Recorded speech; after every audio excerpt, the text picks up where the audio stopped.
अभी हम आ गए हैं पूर्वी चंपारण का सीतापुर धाम, जहाँ पे सीता मैया का जब शादी जनकपुर से होकर के आ रहा था और चौथे दिन यहीं पे रामचंद्र की पूरी बाराती, दशरथ महाराज का पूरा बाराती जो है यहीं पे रुका था और यहीं पे सीता मैया का ठीक है, बोलिए बोलिए और कर लीजिएगा। रामचंद्र का कंगन भी टूटा था, ऐसा विधान है। कुछ बता और देंगे आज जो है 22 जनवरी के शुभ अवसर पर जो अयोध्या में रामलला का प्राण प्रतिष्ठा हो रहा है, यहाँ भव्य प्रोग्राम का आयोजन किया गया है। और इसी प्रोग्राम में मिथिला के जनकपुर के एक वरिष्ठ पुरुष हमारे साथ आए हैं, जिनका नाम मनोज पाठक जी है। तो हम इनसे कुछ सवाल करके आप लोग को बतलाने का प्रयास करेंगे कि आखिर ये इतने दूर से यहाँ आए हैं और इनका क्या सोच है। सबसे पहले मैं आपका स्वागत करता हूँ अपने यूट्यूब चैनल पर। मिथिला धाम से सबके स्वागत। मिथिला जीत है, अभिनंदन अपने लोग करौल से मैथिली भाषा में, यह हमारी मातृभाषा है। मैं दिल्ली में रहता हूँ लंबे समय से और देश में टेलीविज़न पत्रकारिता की जब शुरुआत हुई थी 1989 से मैं पत्रकारिता से जुड़ा रहा हूँ। उससे पहले प्रिंट मीडिया से जुड़ा रहा। इस यात्रा का उद्देश्य क्या है? वर्ष 2021 में दिल्ली की एक टीम थी। उस टीम ने दिल्ली से अयोध्या जी की यात्रा की थी। यह यात्रा अपने आप में अनूठी थी। सत्ता की नगरी दिल्ली से पहली यात्रा थी जो अखिल ब्रह्मांड के नायक अयोध्या जी में जाकर पूजन किया था। 5 अगस्त 2020 को इस मंदिर के लिए शिलान्यास होने के बाद, संकल्प लेने के बाद, कोर्ट का फैसला आने के बाद मेरी दृष्टि में यह ऐतिहासिक यात्रा थी। मैं उस यात्रा में पैदल चला था। लगभग 18 दिन में हम लोग अयोध्या जी पहुँचे थे और पूरी मिथिला का, जिसमें 80 टीम के लोग थे, अकेला मैं मिथिला का था। मैंने अपने कुछ साथियों से निवेदन किया कि अगली बार जब कभी हम दिल्ली से अयोध्या जी आएंगे तो हम मिथिला धाम भी जाएंगे। और अब हमारी टीम एक बार फिर दिल्ली से अयोध्या आएगी, पैदल चलकर आएगी और उसमें से कुछ साथी अयोध्या जी से पैदल चलकर जनक लली सीता जी के जन्मधाम सीतामढ़ी दर्शन के लिए जाएंगे। ये वो स्थल है जहाँ पर चारों भाइयों का, राम जी, भैया भरत, लखनलाल, शत्रुघ्न जी का और चारों दुल्हन सरकार सीता जी, उर्मिला, श्रुतिकीर्ति और पांडवी युगल सरकार 4 के कंगन खुले थे। मिथिला परंपरा से हम पहुँचा चारिम दिन चतुर्थी हुई है। यहाँ की परंपरा से चौथे दिन कंगन यानी हाथ में जो एक रक्षा सूत्र बांधा जाता है, वह रक्षा सूत्र कंगन के रूप में स्वीकार किया जाता है, खोला जाता है। उस अवसर पर ऐतिहासिक अत्यंत प्राचीन मिनी अयोध्या, बिहार के अयोध्या के नाम से प्रख्यात इस तीर्थ में मैं आप सबों का स्वागत करता हूँ। मिथिला की ओर से आपका आभार प्रकट करता हूँ कि आपने मुझे अवसर दिया। अब आइए मुख्य उद्देश्य। पहली बार मेरे मन में कचोट हुआ। सीतामढ़ी धाम के दर्शन कई बार कर चुका हूँ।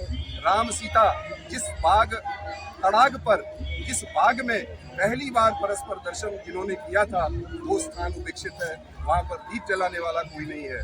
11वीं सदी से विभिन्न राज्य की सरकारों के राजस्व रिकॉर्ड में कुल्हर गांव 2 तीर्थों के लिए, जहां जानकी जी ने परस्पर दर्शन राम जी का किया, उसके बाद वहां से गिरिजा स्थान गई, गिरिजा मंदिर, जहां पर भवानी को पूजा और भवानी ने उन्हें आशीर्वाद दिया कि तुम्हारे मन में जो है वही तुम्हें पति मिलेगा। सीता जी ने मांगा नहीं था, मन की बात मन ही में कह दी कि आपको पता है माँ आपकी क्या इच्छा है। इसी तरह मेरी इच्छा 2021 में जो मन में थी वो मन में रखी, मैं लौट के आया। और इस वर्ष जब जय श्री राम की अनगूंज पूरे देश में चल रही है, हम मिथिला के लोगों में खूब उठती है। मीडिया चैनल नेपाल के जनकपुर कहते हैं। जनकपुर मिथिला का अंग है। हम मिथिला के लोग जनकपुर को अपना अंग मानते हैं। नेपाल राष्ट्र की संकल्पना त्रेता युग में नहीं थी। भौगोलिक निश्चित रूप से जनकपुर नेपाल का अंग है। धनुषा जिला, जहाँ धनुष टूटने के बाद टुकड़े गिरे थे, विराट बड़ा जिला है, वो नेपाल का अंग है। लेकिन वह नेपाल के अंग से पहले मिथिला का अंग है। हमारा निवेदन संपूर्ण आपके दर्शकों से बस इतना सा है, रामलला सरकार के दर्शन के लिए आप अयोध्या जी जा रहे हैं तो अपने हृदय पर हाथ रख के पूछिए, चुनौती दे रहा, कहाँ जा रहे हैं? आप जा रहे हैं 500 वर्षों के संघर्ष के बाद श्री राम जो खड़खड़ में विराजमान है, उनके अपने उस दिव्य जन्म स्थान के दर्शन के लिए। संकल्प लीजिए, अयोध्या जी में रामलला दर्शन के लिए आप जा रहे हैं जिस स्थान पर, और जनक लली सीता जी के आपने दर्शन नहीं किए तो आपकी यात्रा अधूरी है। दोनों हाथ उठाकर कह रहा हूँ, मिथिला का ब्राह्मण हूँ, इसी शतानिक गौतम की परंपरा का आप मुझे मान सकते हैं। मैं दोनों हाथ उठाकर आप सबों से पूछना चाहता कि जनक लली धाम, जानकी जी उद्भव स्थल, सीतामढ़ी आप आएंगे या नहीं? लंबा जवाब है, विनम्र क्षमा याचना। इस सवाल का मेरे ख्याल से संतोषजनक उत्तर आपको मिला। आपने तो हमने जो भी सवाल करने का जो अपने मन में पाला था वो सभी चीज़ों का एक स्वर में ही जवाब दे दिया।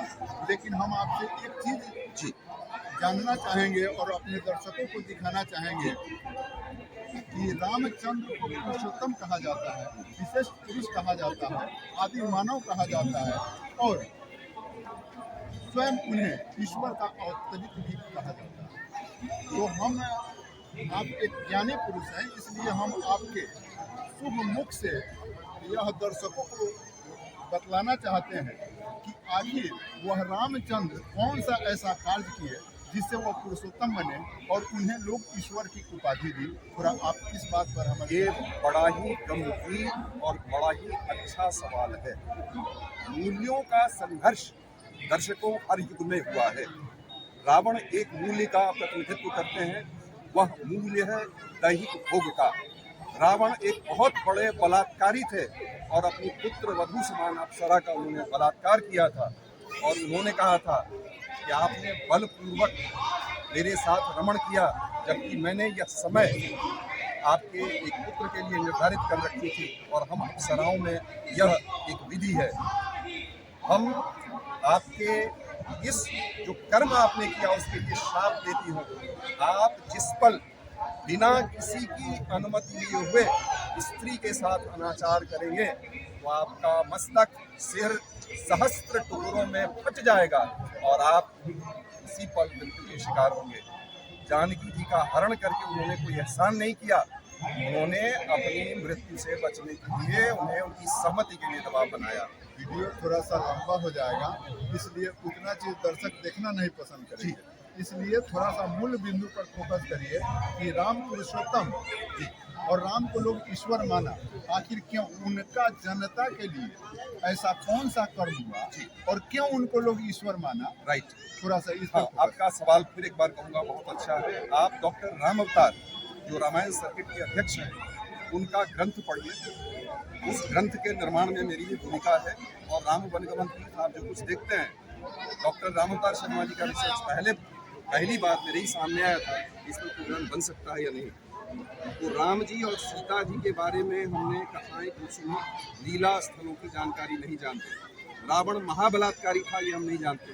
राम जी ने सिर्फ रावण की हत्या नहीं की, राम जी ने अनेक राक्षस कुल के लोगों की जीवन दशा को बिना मारे हुए बदला, उन्हें आर्य संस्कृति में पुनः अच्छे कर्मों के लिए प्रेरित किया। ये एक उनका काम है, वो पूरे देश में हुआ। आप डॉक्टर साहब के शोध को पढ़ेंगे तो एक दो नहीं, लगभग 1 दर्जन राक्षसों के आपके नाम मिलेंगे। आप सभी जानते हैं कि राम ने अपने सुयोग्य निर्देशक किए। ये तमाम चीज से दर्शक को सटीक जवाब नहीं मिल रहा जी। मेरा एक सटीक सवाल है कि ईश्वर उनको लोग क्यों माने, इस पर प्रकाश डालिए। जी आप दर्शक जी क्या दर्शक, मैं इस सवाल को चुनौती दे रहा हूँ। आप राम के कर्म के बारे में जानना चाहते हैं तो मैंने आपको कहा कि रावण बलात्कारी था, उसका वध हुआ क्योंकि वो अपने मम्मी पर टिका था, लेकिन राक्षस वंश के अनेकों लोगों का उन्होंने हृदय परिवर्तन किया। चले जाएं आप मध्य प्रदेश, जगह जगह जहाँ उन्होंने संघर्ष किया, आपको राम सीता लक्ष्मण के नाम से विभिन्न गुफाएं मिलेंगी। वहाँ उन्होंने क्या कर्म किया वो आपको प्रमाण मिलेगा। राम के बारे में आप लंका सेतु को जाते हैं, मैं आपको कहता हूँ चले जाएं सरासोर में श्री राम जानकी मंदिर है। मैंने शॉर्ट्स लगाया हुआ है ZTV के लिए, पूरा पुल वहाँ पर बनाया हुआ है। राम लक्ष्मण ने मिलकर, सीता जी ने नहीं। और उन्होंने जो बहंगी बनाई वो बहंगी टूट गई क्योंकि वो अरंडी की लड़की, अरंडी समझते हैं आप लोग, कैस्टर ऑयल, उससे वो बहंगी टूट गई। तो आज भी कहा जाता है अरंडी की लकड़ी का बहंगी मत बनाइए, वो टूट जाता है। और दोनों भाइयों ने पुल बनाया, उस पुल के अवशेष आज भी हैं। मेरा एक कार्यक्रम चला, 2 चला, लेकिन जो एक जागृति होनी चाहिए थी, चैनल की कोई योजना नहीं थी, उसने उसको प्रमोट नहीं किया। तो सरासोर का आपको वीडियो क्लिप चाहिए, मैं ऊपर से नीचे तक स्टिल और वीडियो दोनों भेज दूंगा, आप खुद अपनी आंखों से देखिए और कहिए कि राम ने क्या कर्म किया। राम ने हल चलाना सिखाया, सीता जी ने तुलसी जी के बिरवे लगाए। रामचरितमानस पढ़िए, रामचरितमानस में सीता और लक्ष्मण ने जगह जगह राम जी की पूजन के लिए तुलसी का पेड़ लगाया। तुलसी का पेड़ इसलिए लगाया क्योंकि वो एक रोग नाशक वनस्पति है। बगीचा नाम का एक स्थान है, वहाँ पर तुलसी का विशाल वन है। तो राम को देवत्व कहते हैं तुलसीदास, ईश्वर जीव अविनाशी। एक न एक बात की होंगे, वही ईश्वर आप में भी है, लेकिन आप जागरूकता देने के साथ लोग के लिए प्रत्यक्ष कल्याण के लिए जब आप काम करते हैं, लोग आपको उसी ईश्वर तत्व जीव अविनाशी के रूप में ब्रह्म मानते हैं, आपकी पूजा करते हैं। राम अपने सीता जी ने टोकरी बनाना सिखाया। मिथिला आप जाएंगे तो मिथिला में आज भी टोकरी बनाने की कला है, सिक्की मोनी कला, मंजूषा जो चित्रकला है वो सीता जी का ही डेवलप किया हुआ है, वो उन्होंने जन जन को सिखाया। तो आप जब सीता जी के कर्म को जानेंगे, उसके लिए ठोस भौगोलिक स्थान पर साक्ष्य मिलाएंगे, वो जानकारी मिलेगी। ब्रह्म कोई ऐसे ही नहीं मिलता। यहाँ जिन्होंने पूजन किया, जो आदि गुरु थे, उनको आपने नहीं भूलेंगे, तो स्थानीय लोग उनके बारे में जानता है। आपने यहाँ की स्मृति बना के रखी, इसलिए ये स्थान है।